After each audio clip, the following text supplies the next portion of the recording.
The fluorescent lights of Anderson's pharmacy buzz like trapped insects at 11:43 on a Friday night. Rain hammers against the windows, turning the glass into rivers of distorted light. Inside, Natalie Brooks stands at the counter, her worn wallet open, counting out crumpled bills for the third time. "That's $27.63, she says, her voice steady despite the tremor in her hands. "I need $32 more for the prescription," the pharmacist, a middle-aged woman named Carol, whose name tag is slightly crooked, looks at her with sympathy that makes Natalie want to scream. She doesn't need sympathy. She needs medicine. "I'm sorry, honey," Carol says gently. "We can't release the medication without full payment. Maybe you can come back tomorrow? Or see if your insurance—" "I don't have insurance," Natalie interrupts, then forces herself to take a breath. Getting angry won't help Maya. Nothing helps Maya except the medication sitting in that white paper bag just 2 feet away.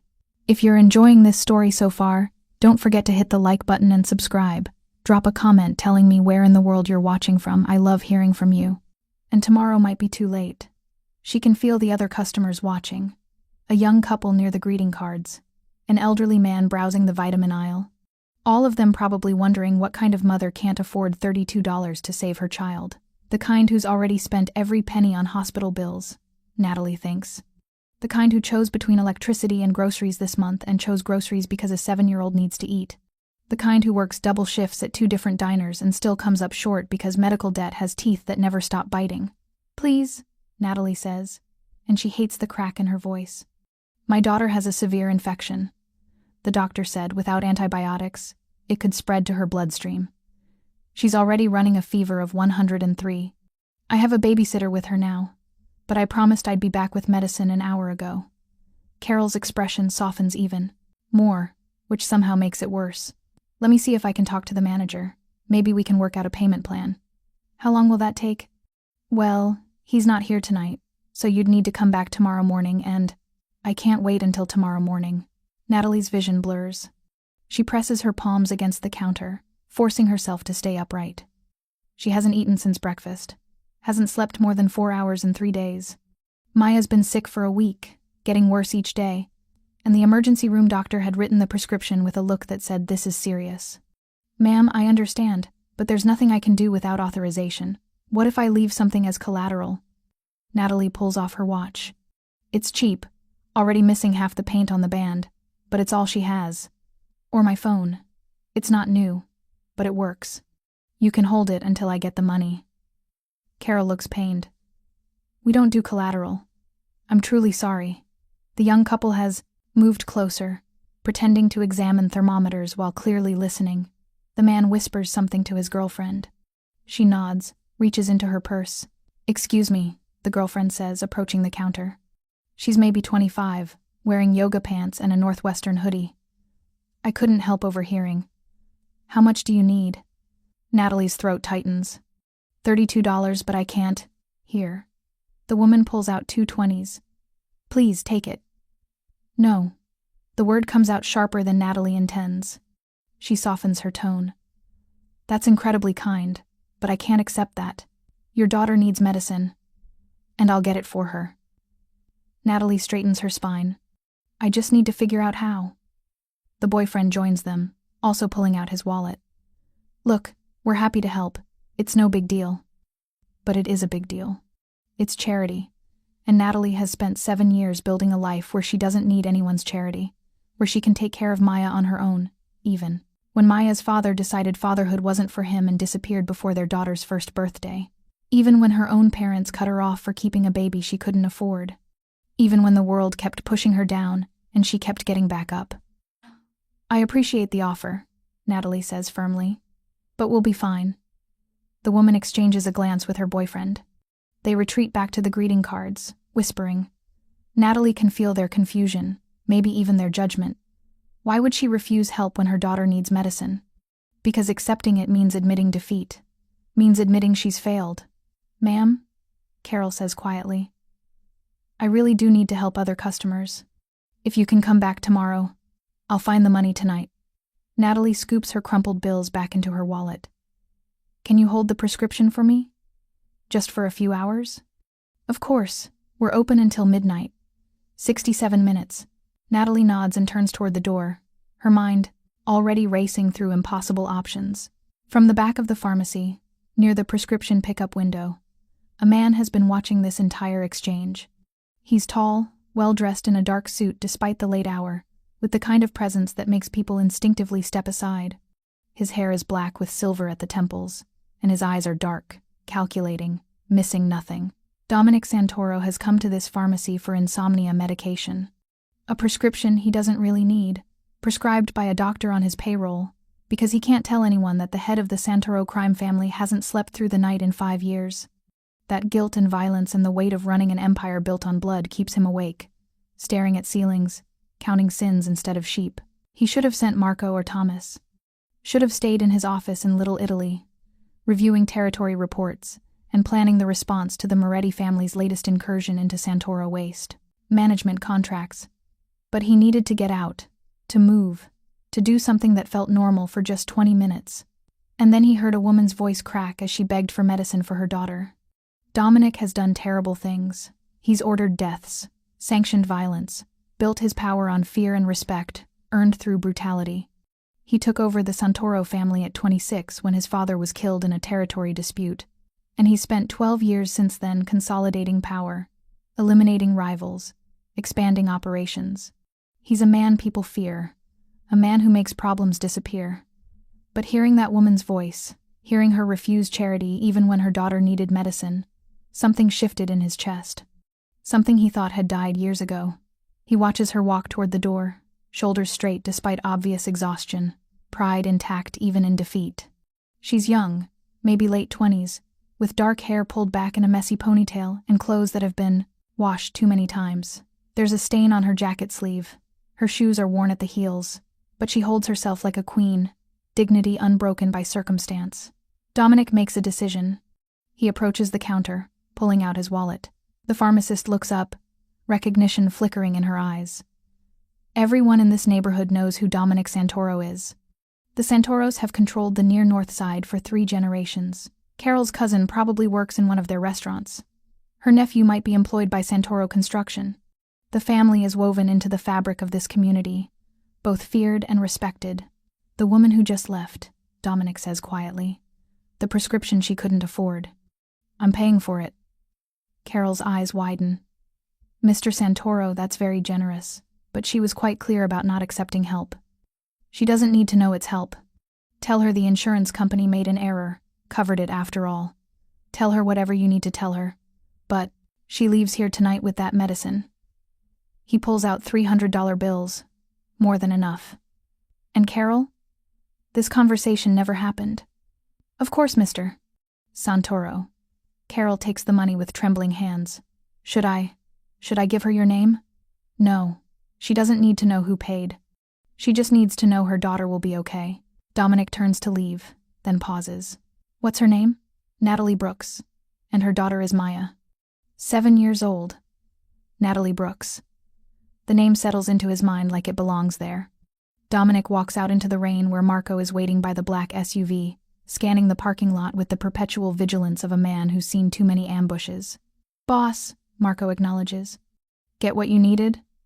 Yeah. Dominic climbs into the back seat. Let's go home. But as they drive through rain-slicked streets toward his brownstone in Old Town, Dominic can't stop thinking about dark eyes filled with exhausted determination, about a woman who loved her daughter more than her pride, about the way her voice cracked when she said please but never broke. He tells himself it was just an impulse, a random act of kindness that means nothing, that he'll forget about Natalie Brooks by morning. He's lying to himself, and he knows it. Inside the pharmacy, Natalie sits in her car for 10 seconds of a loud breakdown. Then she dries her eyes, starts the engine, and begins calling every person she knows who might be able to loan her $32. She's on her 5th call when her phone buzzes with an unknown number. She answers, expecting a debt collector. Hello? Miss Brooks? This is Anderson's pharmacy. I'm calling about your daughter's prescription. Natalie's heart stops. Did something happen to it? Actually, there was an error with the insurance processing. It turns out the medication is covered after all. You can come pick it up whenever you're ready. No charge. What? But I don't have insurance. There must have been a mix-up with the system. but the prescription is fully covered. I've got it ready for you at the counter. Natalie wants to question it, to understand how this is possible. But Maya needs medicine, and miracles don't require explanation. I'll be there in 5 minutes. She's there in 3. Carol hands over the white paper bag with a smile that seems to know more than she's saying. Here you go.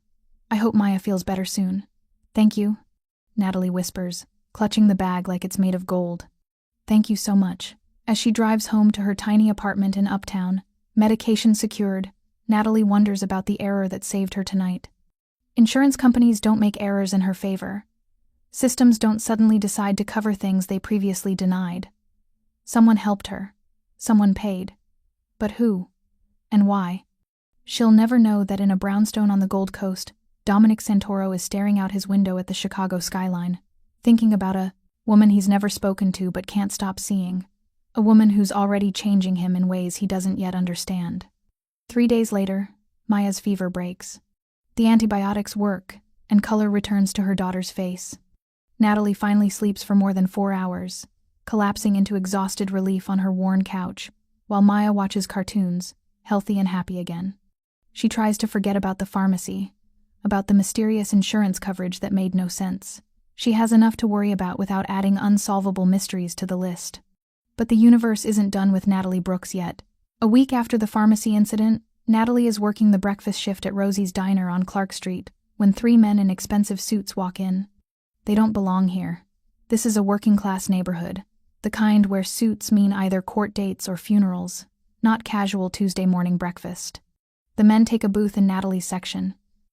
She grabs menus and approaches, professional smile fixed in place. Good morning. What can I get you? One of the men, built like a tank with a scar across his knuckles, looks up at her. His eyes narrow slightly. You're Natalie Brooks. It's not a question. Every instinct Natalie has learned from 7 years of survival kicks in. I'm sorry. Do I know you? No, but we know you. The man gestures to the seat across from him. Sit down. Mr. Santoro wants to speak with you. Santoro. The name sends ice through her veins. Everyone in Chicago knows the Santoro family. Old Italian money with roots that go back to Prohibition. They control the North Side, run legitimate businesses that everyone knows are fronts for less legal operations. They're the family you don't cross, don't question, don't even look at too directly if you're smart. I don't know anyone named Santoro, Natalie says carefully. You do now. Sit down. Her manager, Rosie, appears at her elbow, face pale. Natalie, take your break. I'll cover your tables. The fact that Rosie, who's never given Natalie a break in 3 years of working here, is suddenly insisting she take one, tells Natalie exactly how serious this is. She sits. The scarred man pulls out a phone, dials, and hands it to her. He wants to talk to you.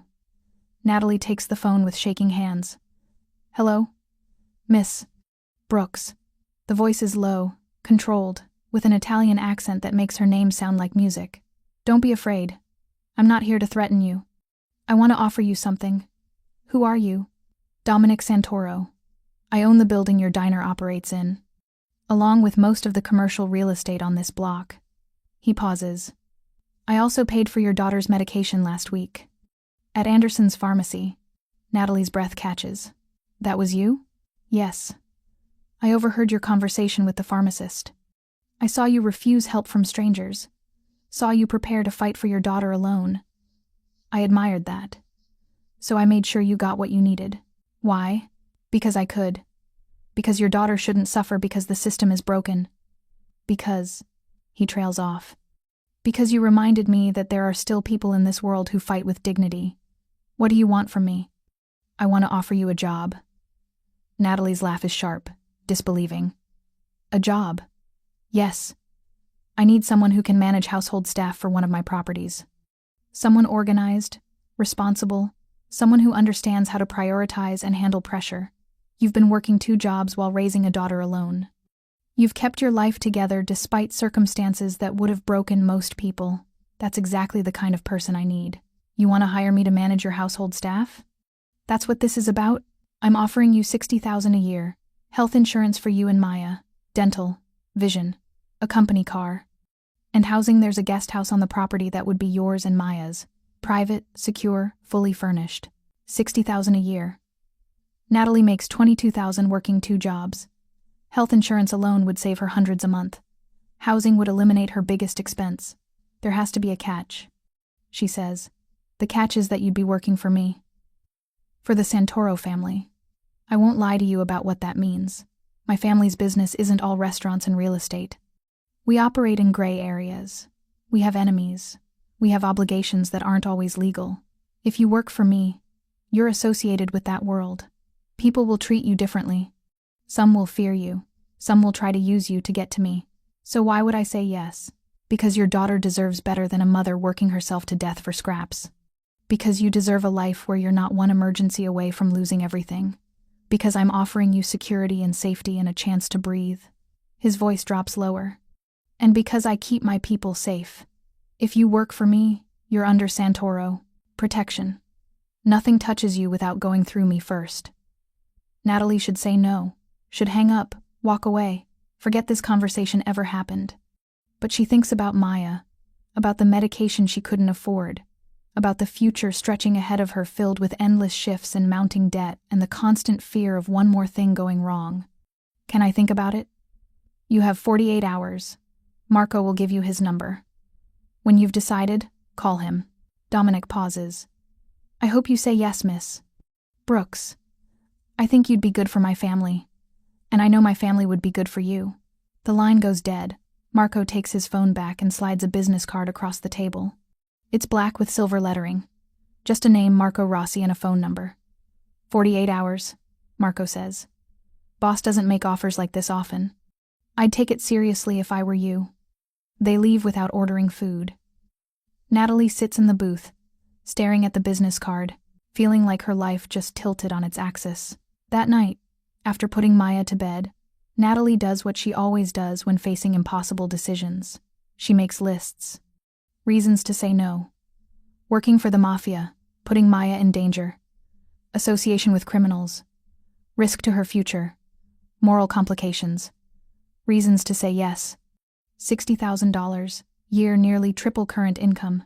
Health insurance for Maya. Safe housing. Security. A chance at a real life. She stares at the lists for hours.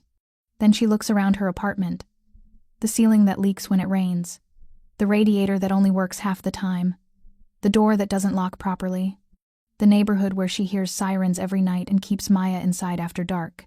She thinks about the pharmacy, about standing there desperate and alone, unable to afford $32. About the stranger who paid because he could, because he wanted to help. At 3 a.m, Natalie makes her decision. She calls the number. Marco answers on the first ring. Miss Brooks, I'll take the job, but I have conditions. I'm listening. Maya comes first. Always. If there's ever a situation where working for your family puts her at risk, I walk away, and you let me go without consequences. And I want everything in writing. The salary, the benefits, the housing, legal contracts that protect both of us. Anything else? I want to meet Dominic Santoro in person before I start. I want to know who I'm working for. Marco is quiet for a moment. I'll arrange it. Tomorrow night. Boss will send a car for you at 7. Where are we going? Santoro family estate, Old Town. You'll have dinner with the boss and his mother. His mother. Natalie's stomach clenches.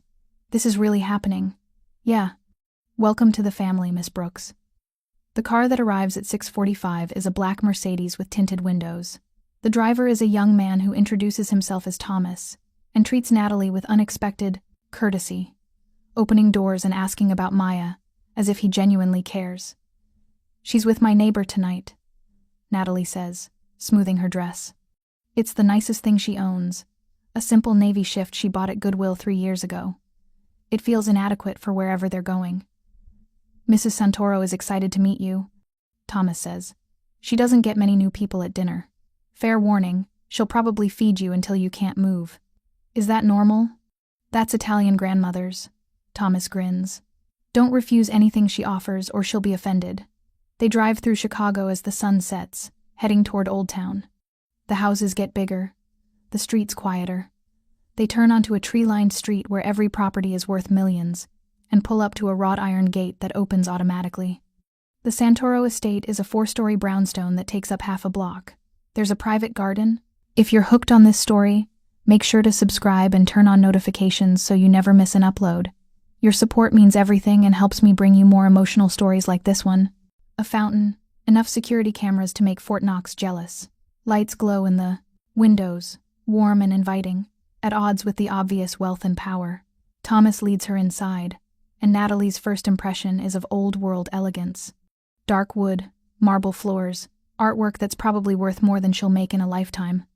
But underneath the luxury, there's something else. Family photos line the hallways. A child's drawing is pinned to a bulletin board in what looks like a mudroom. Fresh flowers sit in a vase on a table, clearly picked from the garden, not ordered from a florist. This isn't just a display of wealth. People live here. Miss Brooks. A woman appears in the hallway, tiny but formidable, with silver hair pulled into an elegant twist and dark eyes that see everything. She's maybe 70, dressed in black slacks and a cream silk blouse, with pearl earrings that are probably real. I'm Francesca Santoro. Welcome to our home. Thank you for inviting me, Mrs. Santoro. Call me Francesca. She takes Natalie's hands, studying her face. You have kind eyes. That's good. My son needs kind people around him. She switches to rapid Italian, speaking to someone Natalie can't see, then back to English. Come. Dinner is almost ready. Dominic is waiting. She leads Natalie through the house to a dining room that could seat 20 but has been set for 3. The table is covered in dishes that smell incredible. Fresh bread, pasta in red sauce, roasted vegetables, chicken that's been braised in wine and herbs. And at the head of the table, standing when Natalie enters, is Dominic Santoro. He's taller than she expected. Well over 6 feet, with broad shoulders and the kind of presence that makes a room feel smaller. His hair is dark, touched with silver at the temples, and his eyes are nearly black. He's handsome in a way that's almost intimidating, all sharp angles and controlled power. He wears a dark suit like it's armor, but he's removed his jacket and rolled up his sleeves, revealing forearms that are muscled and scarred. Miss Brooks. His voice is the same one from the phone, low and textured with that Italian accent. I'm glad you came. I told you I would.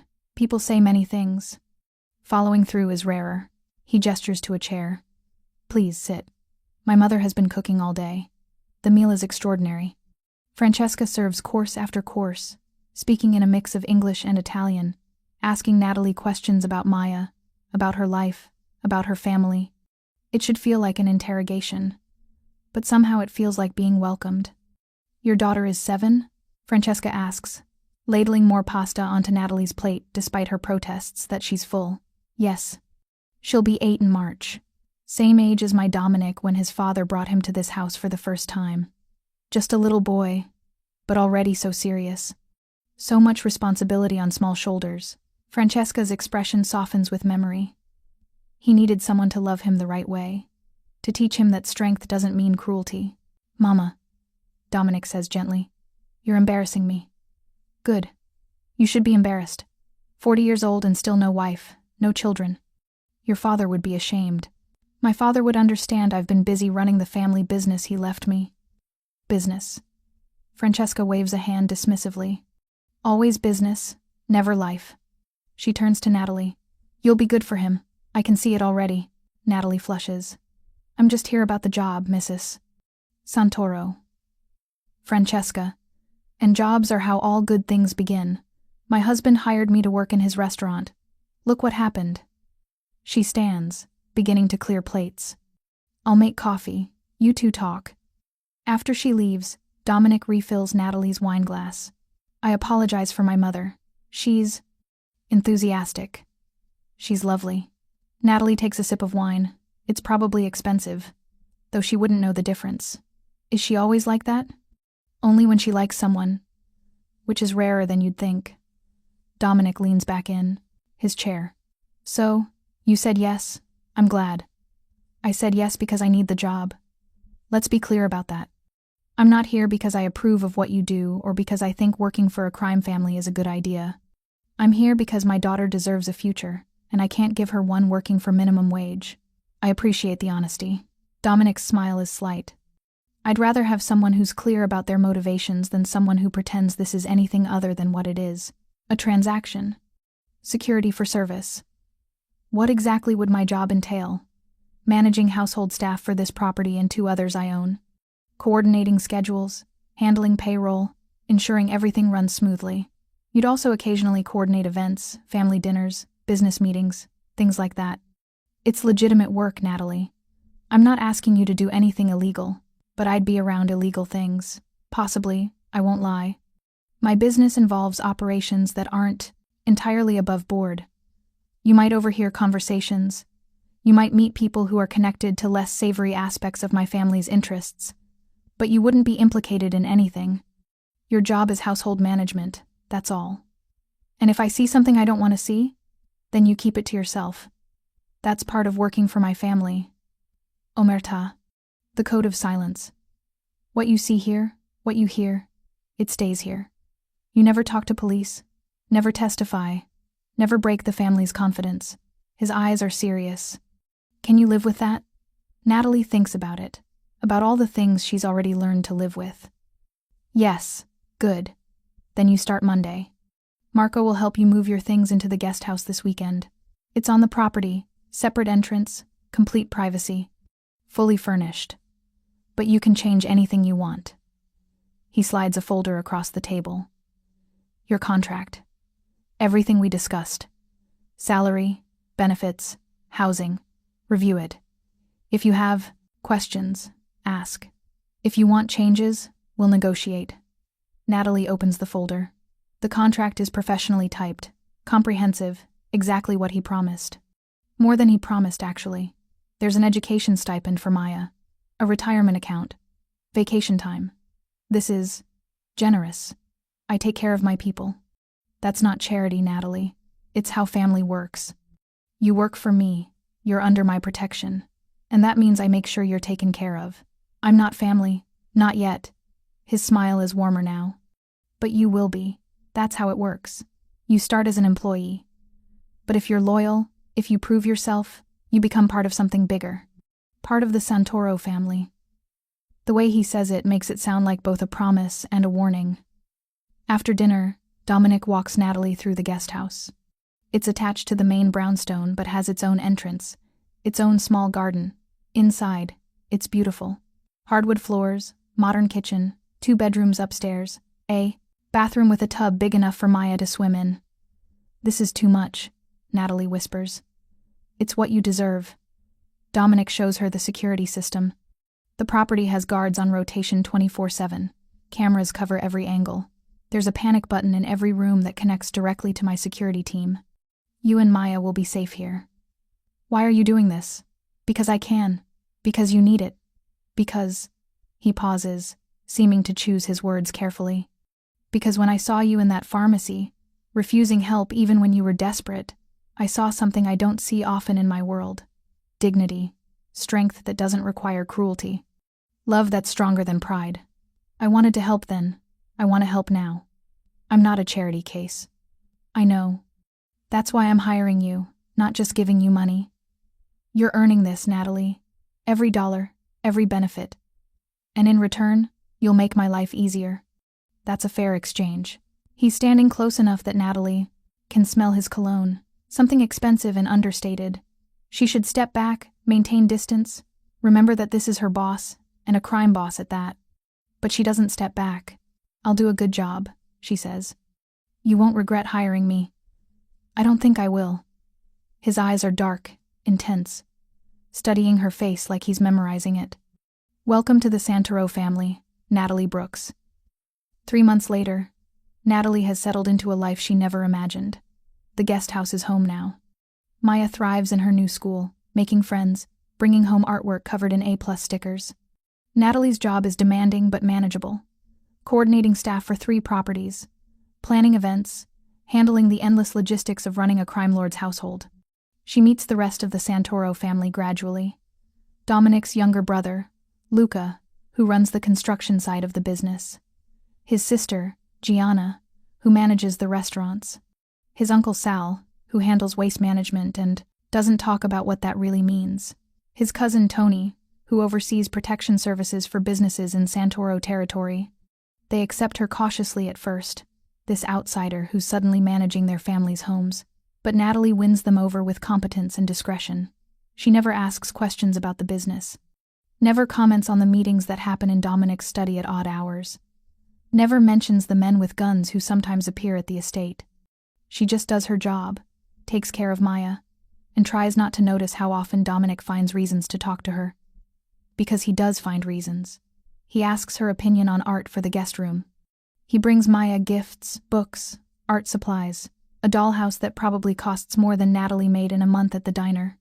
He joins them for dinner sometimes, sitting at their small table in the guest house, eating Natalie's simple cooking and seeming more relaxed than she ever sees him with anyone else. "You're good for 19, Francesca tells Natalie one Sunday, when the whole family gathers for dinner at the main house. It's a tradition apparently. Every Sunday, everyone comes home. No excuses.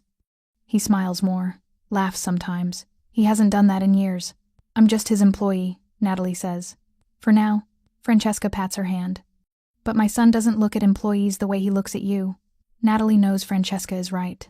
She's felt Dominic's eyes on her during dinners, during meetings, during the 1,000 small interactions that make up their days.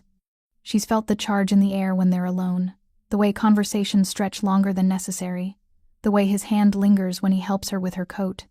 She tells herself it's nothing, that he's her boss, that getting involved with Dominic Santoro would be the stupidest thing she's ever done.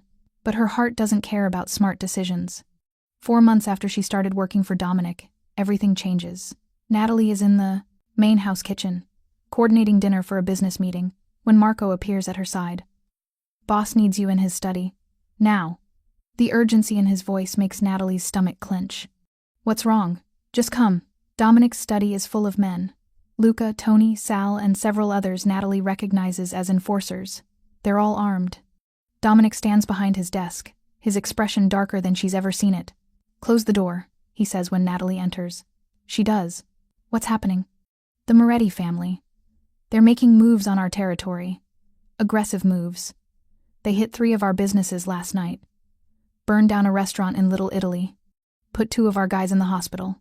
Dominic's voice is controlled, but fury simmers underneath. "They're sending a message. They want war. I don't understand what this has to do with me. When families go to war, they look for leverage, weaknesses to exploit, people to target." Dominic's eyes meet hers. "I've been seen with you, Natalie, multiple times. Restaurants, parks, public places, where I've spent time with you and Maya. The Morettis aren't stupid. They'll assume you mean something to me." "Do I?" The question hangs in the air. Dominic is quiet for a long moment. Then he crosses to her, and everyone else in the room seems to disappear. "Yes," he says quietly.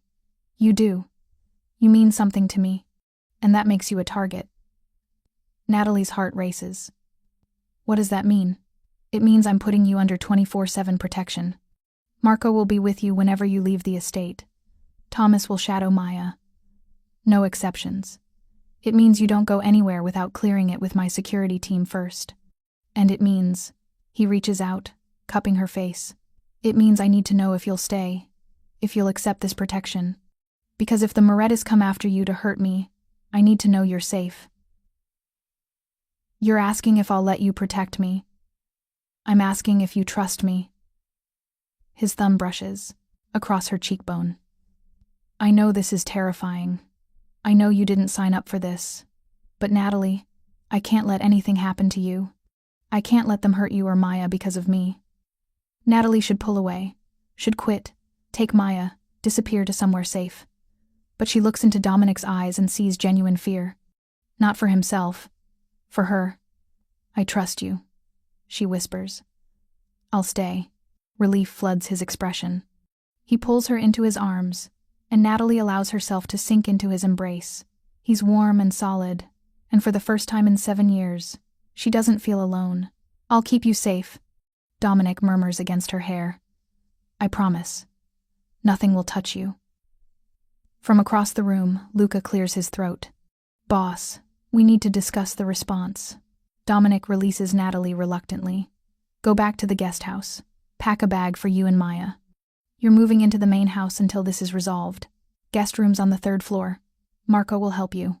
"Dominic, please, I need you where I can protect you properly." His hand finds hers, squeezes. Trust me. She does. That's the terrifying part.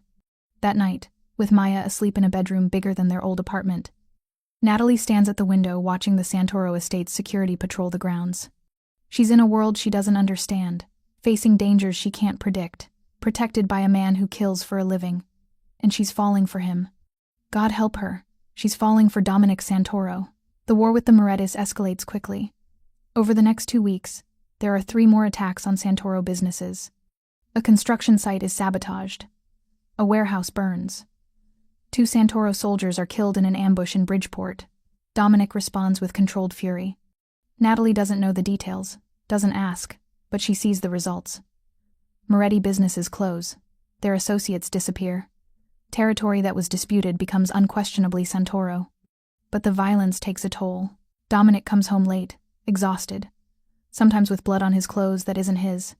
He's distant during the day, focused on the war, but at night he seeks out Natalie.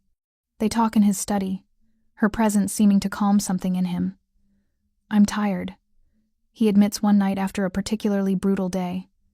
Tired of the violence, of always having to prove strength, of people dying because their great-grandfathers made alliances 100 years ago. Then stop, Natalie says. It's not that simple. If I show weakness, if I back down, other families will sense it, they'll push in, and then more people die. He looks at her. Do you think I'm a monster? I think you're a man doing what he thinks he has to do. That doesn't make you a monster, but it doesn't make it right either. Always honest. His smile is tired. That's why I need you, Natalie. Everyone else tells me what I want to hear. You tell me the truth. Would you stop? If you could? I don't know. This life, it's all I've ever known. My father groomed me to take over. I've been preparing for this role since I was a child. He's quiet for a moment. But lately, I've been wondering what it would be like to be someone else. Someone who doesn't have to order deaths before breakfast. You could be, if you wanted. Maybe. He reaches across the space between them, takes her hand. With the right motivation. The touch sends electricity through Natalie. She should pull away, should maintain boundaries. But she's so tired of fighting what she feels. Dominic, I know this is complicated. I know I'm your boss and a criminal and probably the last person you should be involved with. His voice is low, intense. But Natalie, I can't stop thinking about you. About Maya. About the life we could have if I was brave enough to reach for it. What kind of life? The normal kind. The kind where I come home and help with homework. Where we have dinner together and argue about what to watch on TV. Where Maya is safe and loved and you're happy. He stands, moving to kneel in front of her chair. Where I get to be the man I want to be instead of the one I was raised to be. That man doesn't exist while you're running a crime family. Then I'll step back. Luca can take over operations. Gianna handles the restaurants. I'll transition to a consulting role. Legitimate business only. His hands frame her face. I'll do whatever it takes to be worthy of you. You don't have to be worthy. You just have to be yourself. That's what terrifies me. Because myself isn't good enough for someone like you. Natalie kisses him. It's impulse and desire and months of denied attraction finally finding an outlet. Dominic responds immediately, pulling her closer, deepening the kiss with a hunger that steals her breath. When they break apart, they're both breathing hard. This is a terrible idea, Natalie whispers. The worst, Dominic agrees. But I don't care. I want you, Natalie. I want you and Maya in my life. I want to be the reason you smile. I want to give you everything you've been denied. I don't need everything. I just need you to be honest with me. About who you are, what you do, what you want. I want you. That's the truth. The simplest, most complicated truth of my life. He kisses her again, softer this time. Stay with me. Not as an employee, as my partner. Let me love you the way you deserve. Maya comes first, always. I know, and I wouldn't have it any other way. I love her too, Natalie. She's brilliant and brave and kind, just like her mother. His smile is gentle. Let me be a father to her. Let me give her the life I never had. The one where she's protected and cherished and never has to be afraid. Natalie thinks about the pharmacy, about standing there desperate and alone, about the stranger who paid for medicine because he could, because he wanted to help, about the man who's been nothing but kind to her daughter, who makes her laugh, who sees them both clearly and chooses them anyway. "Okay," she says. "Yes, let's try this. Let's see what we can build together." Dominic's smile is brilliant. He kisses her again, and Natalie feels something shift. This is real. This is happening. She's choosing this dangerous, complicated, beautiful man. The next morning, Dominic calls a family meeting. The entire Santoro clan gathers in the main house. Siblings, cousins, soldiers, everyone with skin in the game. "The war with the Morettis ends today," Dominic announces. "I'm calling for a sit-down. We'll negotiate territory boundaries, agree to peace terms, and move forward." That's a mistake. Uncle Sal objects. "They started this war. We need to finish it. Eliminate them completely. No, we end this now. Too many people have died. Too much has been lost." Dominic's voice is firm. "And I'm implementing changes to family operations. Effective immediately, we're transitioning away from illegal activities, construction, restaurants, waste management, real estate, all legitimate. We're going clean." The room erupts in protest. Going legitimate means less money, less power, less control. It means abandoning generations of tradition. But Dominic stands firm. "This family started because my great-grandfather wanted to build something that lasted, something he could pass down to his children. But we can't build a lasting legacy on blood and violence. It's time to evolve, time to be more than what we were." "Why now?" Luca asks. "What's changed?" Dominic looks at Natalie, who's standing in the doorway with Maya. "I have something to protect that's more important than power, a future I want more than the past. And I won't risk losing it by staying in a world where every day could be my last." Francesca stands, her voice carrying authority despite her small stature. "Your father would be proud. Not of the violence, but of the courage it takes to change, to choose life over legacy." She looks around the flow. Dominic is right. We've been what we are for long enough. It's time to become what we could be. The transition doesn't happen overnight. The sit-down with the Morettis is tense, requiring hours of negotiation and concessions on both sides. Territory is redistributed. Operations are sold or shuttered. The Santoro family begins the slow process of legitimizing a century of criminal enterprise. But through it all, Dominic has Natalie beside him, not just as his employee, as his partner, the woman he's building a future with. 6 months after the war ends, Dominic takes Natalie and Maya to dinner at a small Italian restaurant in Little Italy. It's quiet, intimate, with photos on the walls showing a century of history. "My great-grandfather opened this place in 1928, Dominic says. "It was his first legitimate business. Everything else came after." "It's beautiful," Natalie says, watching Maya study the photos with interest. "It's yours." Natalie blinks. "What?" "The restaurant. I'm signing it over to you. Your name on the deed, your business to run however you want." Dominic pulls out paperwork. "You've talked about wanting to do something meaningful, about giving back to the community. This could be that. A place where people come together, where food and family matter more than money." "Dominic, I can't accept." "You can. You should." He takes her hand. "Natalie, you've given me so much. You've shown me what it means to live, instead of just survive. You've made me want to be better. Let me give you this. Let me invest in your dream the way you've invested in my future." Tears prick Natalie's eyes. This is too much. It's not enough. It will never be enough.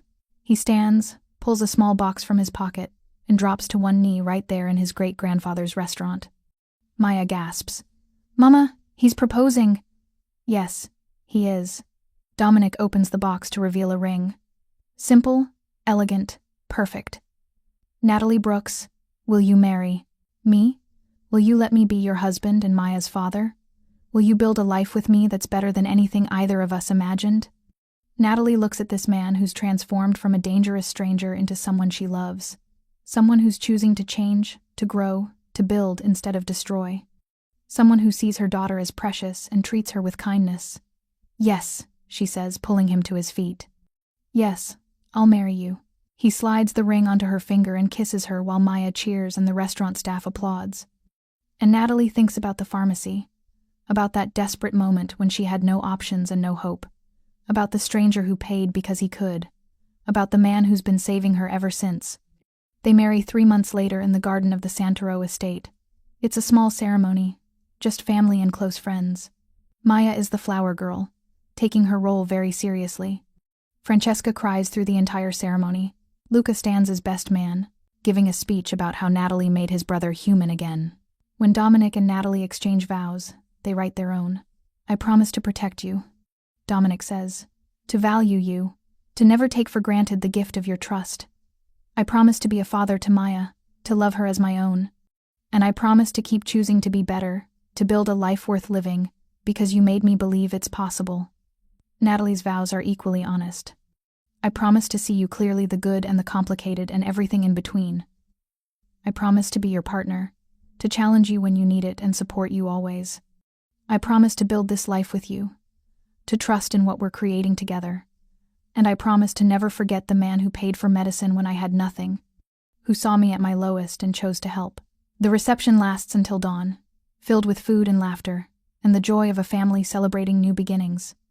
As the sun rises, Dominic and Natalie slip away to the Trage guest house that was hers and is now theirs. How does it feel? Dominic asks, pulling her close. Being Mrs. Santoro? Terrifying and perfect. Natalie rests her head against his chest. Thank you for not giving up on me. For seeing something worth fighting for. Thank you for saving me. For giving me a reason to be more than I was. He tilts her face up. I love you, Natalie Santoro. I love you too. They kiss as the sun rises over Chicago, over the estate that's now their home, over the life they're building together. 1 year later, Natalie stands in her restaurant officially named Nonna Rosa's after Dominic's grandmother. It's thriving, serving the community, employing people who need second chances. Maya is 9 now, healthy and happy, calling Dominic Dad and thriving in her private school. The Santoro family is fully legitimate now. Construction, real estate, restaurants, all clean, all legal.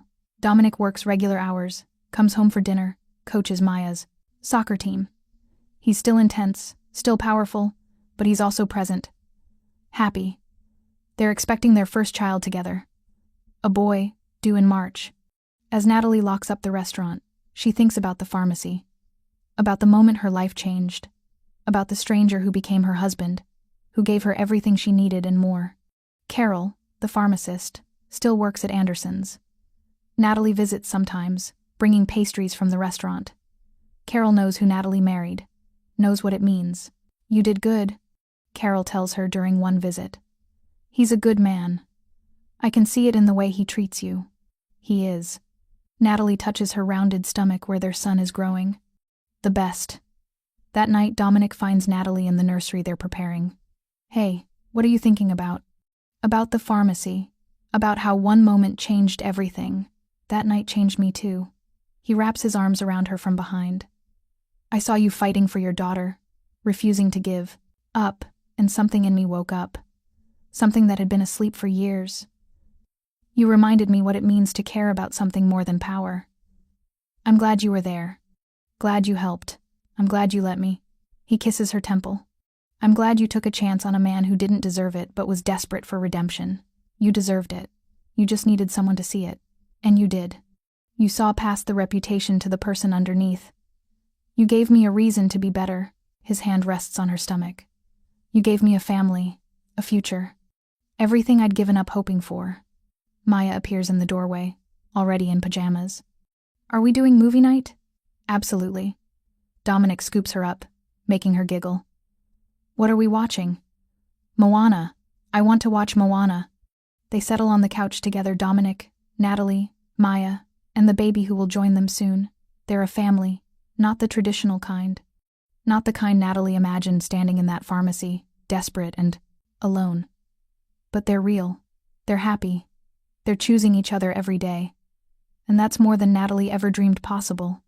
Sometimes salvation comes from the most unexpected places. From a stranger in a pharmacy. From a crime boss with a conscience. From choosing to help even when you don't have to. From love that transforms everything. Thank you so much for watching until the end. If you loved this story, check out the other videos on your screen now. I think you'll really enjoy them. And don't forget to subscribe if you haven't already. See you in the next story.